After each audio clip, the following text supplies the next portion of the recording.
இன்றைக்கு வாக்குரிமையை பறிக்கிற முயற்சியில் பாஜக ஈடுபட்டு வருகிறது. பீகாரிலே நடந்திருக்கிற தில்லுமுள்ளு சாதாரணமானதல்ல. பிறப்பு சான்றிதழ் கேட்கிறார்கள். வாக்காளராக ஒருவன் தன்னை உறுதிப்படுத்திக் கொள்ள வேண்டுமானால், ஓட்டர் என்பதை பதிவு செய்ய வேண்டுமானால், உன்னுடைய பெற்றோருடைய பிறப்பு சான்றிதழ், பர்த் சர்டிபிகேட். ஆதார் கார்டு கிடையாது. ஆதார் கார்டு காட்டினா ஏற்றுக்கொள்ள முடியாது. ரேஷன் கார்டு ஏற்றுக்கொள்ள முடியாது.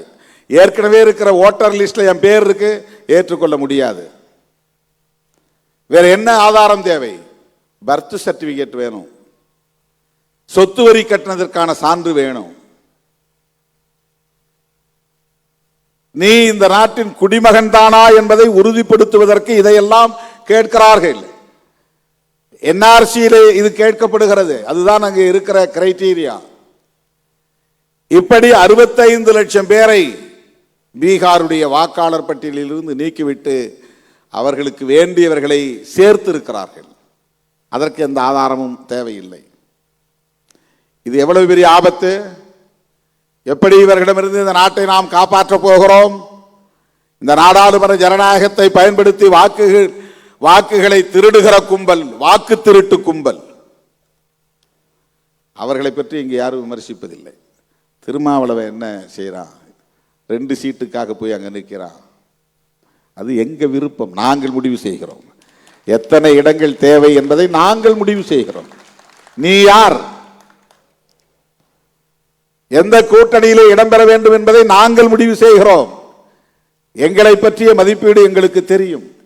எங்களுடைய அரசியல் நகர்வுகளை நாங்கள் தான் தீர்மானிக்க முடியும்.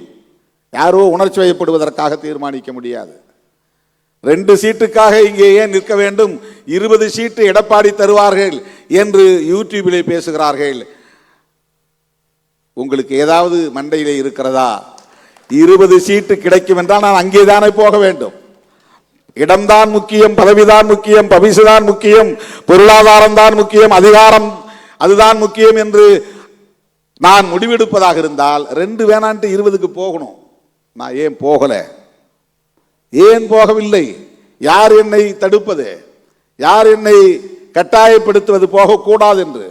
அப்படி யாரும் செய்ய முடியாது. அதுதான் பிரச்சனை. யாராலும் வளைக்க முடியாது, யாராலும் விலை பேச முடியாது, யாராலும் மதிப்பீடு செய்யவும் முடியாது. அதுதாங்க பிரச்சனை. நீங்க நினைக்கிற சராசரி நபர்கள் அல்ல நாங்கள்.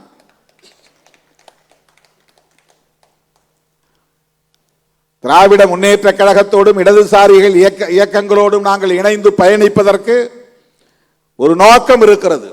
அந்த நோக்கம் வேறொன்றும் இல்லை. நாங்கள் அம்பேத்கரின் பிள்ளைகள், பெரியாரின் பிள்ளைகள் என்கிற அந்த வளர்ப்பு முறைதான், அந்த கருத்தியல் தான் காரணம், வேறொன்றும் இல்லை.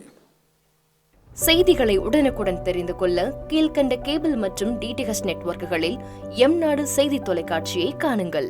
பாதகம் செய்பவரை கண்டால் நாம் பயம் கொள்ளலாகாது பாப்பா. மோதி மிதித்து விடு பாப்பா, அவர் முகத்தில் உமிழ்ந்து விடு பாப்பா. அண்மை செய்திகளை உடனுக்குடன் தெரிந்து கொள்ள இணைந்திருங்கள் எம்நாடு தொலைக்காட்சியுடன்.